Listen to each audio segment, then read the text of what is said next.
What's going on, you guys? So I'm getting kind of tired of hearing about the greatness of Alexander Usyk, right? And the greatness of Vasily Lomachenko. It's starting to get old, right? I mean, everyone's still buzzing about him beating Daniel Dubois, right? And if you look at Alexander Usyk's resume at heavyweight, he's beat everyone we've really needed him to beat in order to prove that he's the best, right? He's beat Tyson Fury twice. He beat AJ twice. He beat Dubois twice. He beat Chad Witherspoon and Derek Chisora, right? Those were like his first two fights, at heavyweight. But I'm getting tired of the GOAT conversation with Alexander Usyk, right? And there's an extreme bias that comes with it, right? When you listen to a guy like Paulie Malignaggi and Teddy Atlas and Jim Lampley and Joe Rogan, these guys just glaze Alexander Usyk and Vasily Lomachenko. They act like they possess things that we've never seen in the sport of boxing. Like, oh my goodness, the footwork, just the IQ, the angles, just everything that they do in the ring. Like, oh my goodness, as if we haven't seen that, time and time again by other great fighters. But for some reason, these Eastern European dudes, they get over here and they just get all the love from all these boxing, media members, the analysts, the boxing gurus, right? And I'm kind of tired of it because there's not one person in this era of heavyweights that I would actually pick for beating anyone from the 90s, anyone from the 80s, or 70s. And I'm not talking about just your typical, contender fighter. I'm talking about the champions, right? The legends. The guys like the Alis and the George Foremans, the Lennox Lewis, the Larry Holmes, the Evander Holyfields, Tysons, the Riddick Bows, those guys. I'm not talking about the contenders, right, of each one of those generations. This generation of heavyweights is the weakest generation we've ever seen. Right? It's not even close in comparison if you were to look at the 90s and then today. Today's heavyweights, you look at them and they're just bigger, right? Tyson Fury was 6'9". These Dubois, AJ, they're like 6'5", 6'6", but they're like 250. They're all slow, robotic, don't really possess crazy boxing ability, but they're just big. If you look at the generations prior, like I mentioned, the 90s, the 80s, and the 70s, these guys were, just a little bit smaller, probably like 6'3", 6'4". It was a typical big heavyweight back then, right? Maybe 220 to 240. 240 being like the heaviest, right? But these guys possessed boxing ability, foot movement, footwork, defensive skills, boxing or punching speed, punching power.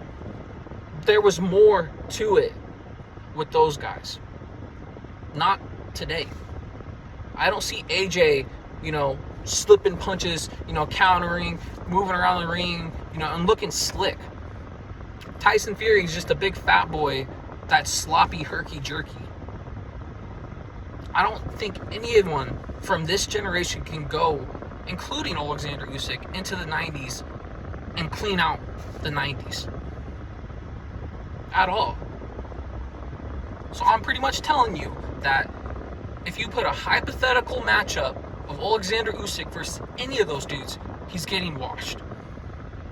Right? And that's my opinion. Everyone's going to be entitled to their own opinion, right? But when I hear guys like Joe Rogan say these things that he said, Joe Rogan doesn't know anything about boxing. He needs to just stick to MMA and doing podcasts. When I hear him talk boxing, I hear a casual fan that doesn't really know what he's talking about. Jim Lampley is just super biased. He's been the most biased dude I've ever listened to in the sport of boxing. And, I didn't mind Jim Lampley as a kid watching HBO fights and stuff like that, But as I gotten older and I've rewatched some of those fights, the dude is so biased. And he's never even laced up a pair of boxing gloves in his life. I'm not going to take, the word of a dude who never laced up boxing gloves in his entire life and just knows a bunch of big words and is able to talk well. I'm not going to listen to him and be like, oh man, this guy's a boxing expert. Same with Harold Luttman and Max Kellerman. I don't take these guys that serious. because there's biases that comes with it, right? When you really say, oh man, I'm just so amazed that Vasily Lomachenko's dad put him in ballerina classes for 10 years and his footwork is just out of this world. You know it's not. How come his footwork didn't show up when he fought Teofimo Lopez and he got schooled? Or Devin Haney? Or Orlando Salido? And he arguably lost to Jermaine Ortiz.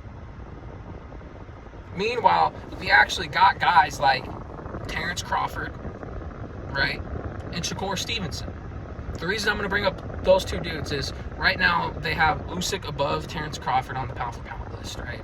And I find it funny that right now we're having this conversation about Alexander Usyk being an all-time great and being on the same level of Muhammad Ali and all the other great heavyweights, right, that I could name, right? He's just up there, and people are talking about as if he's on the level of those guys.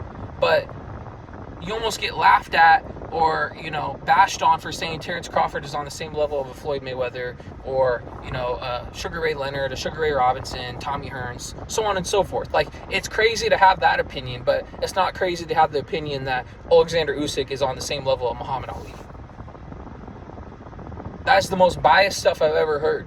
Considering the fact that Crawford was the first person to become undisputed 2 times in 2 different divisions, and he's never had a controversial fight in his entire career. He's wiped out the welterweight division, knocked everyone out. If you look at Alexander Usyk, he's had to run it back twice with 3 different dudes, had controversial decisions, and he barely stopped anybody. Of 8 fights, he's only stopped Dubois twice. I think he maybe actually stopped Chad Witherspoon too, so three guys. And he beat up on Tony Bellew. Those are the most notable fights that I can think of Alexander Usyk's career. But we want to say he's pound for pound number 1. Whatever. But with Lomachenko, 3-division champ, right? Amazing amateur pedigree. But he came over here and lost to Orlando Salido his second fight. And then he got beat by Devin Haney and Teofimo Lopez. And arguably lost to Jermaine Ortiz. That guy is just a legend in the game. His footwork and his ballerina skills, it's just so crazy. Blah, blah, blah. But Shakur Stevenson's got the same amount of accomplishments as him without any losses. And he was calling for a Lomachenko fight for years, and Lomachenko didn't want to give it to him. Right? And I don't want to bash him to the point where I'm not saying they're worth a shit, because both of these guys are Hall of Famers, right? You don't become a 2-time, 2-division undisputed champion and you're a bum. I'm not saying he's a bum. I'm just saying when you compare him to the greats, he's not on that level. I'm just getting tired of boxing fans and boxing media members saying he is when he's not. And with Lomachenko, completely overrated. I get sick of seeing guys talk about Vasily Lomachenko's greatness when he didn't really prove it to me. And the style of these Eastern European guys, it's super boring to me. The angles and the footwork and all the things that they possess, nothing excites me. Nothing in the ring that they do really wows me. His little pity patter, left hand, right hand punches, don't wow me. Seeing a dude wipe out a division, stopping everyone in it, and go on 11 knockout win streak, right? That's impressive to me. Not decision.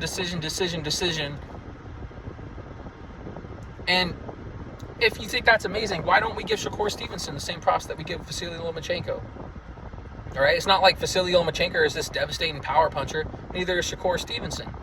But we want to bash on Shakur Stevenson and big up of Vasily Lomachenko. It doesn't even make sense to me. And it's just exposing the bias of certain boxing, media members and things like that. But it's just getting to the point where I'm sick of hearing it. I'm getting sick of hearing Alexander Usyk is just a go. Vasily Lomachenko, he's just, oh my goodness, mind-blowing ability, blah, blah, blah. I'm not impressed, And I think the whole Eastern European style to me is boring. And I'm just tired of seeing Paulie Malignaggi glaze him, Teddy Atlas glaze him. Paulie Malignaggi recently said, well, back in the 70s, 80s, and 90s, they didn't have the Soviets and blah, blah, blah. And people just get caught up in the nostalgia. I don't know how they would have fared if the Russians and stuff were around in their area. They would have smoked them. the fact that Alexander Usyk is the greatest thing to come out of Ukraine or Russia, you know, and if you put the eye test to, like I said, him versus any other heavyweight that I mentioned, I don't see him beating him. I don't get it. Teddy Atlas is the same exact way. But Jim Lampley and Joe Rogan, I saw their little, you know, get together on the podcast, and Joe Rogan just needs to stick to MMA because he doesn't know what he's talking about when it comes to boxing. And Jim Lampley, I'm actually disappointed that now he's going to be a blow-by-blow commentator for the ring, because I would have wished that he stuck, you know, just stayed with the HBO and never came back to the sport, because I can't stand listening to him. I'm going to have to mute every single fight that I watch now, because not only do they have Jim Lampley on there, but they got Sergio Mora, Chris Mannix, Todd Grisham, you know, and Mike Coppinger. And now add Jim Lampley to that commentary crew. It's the shittiest commentary crew I've ever listened to in my entire life. I can't stand any of them.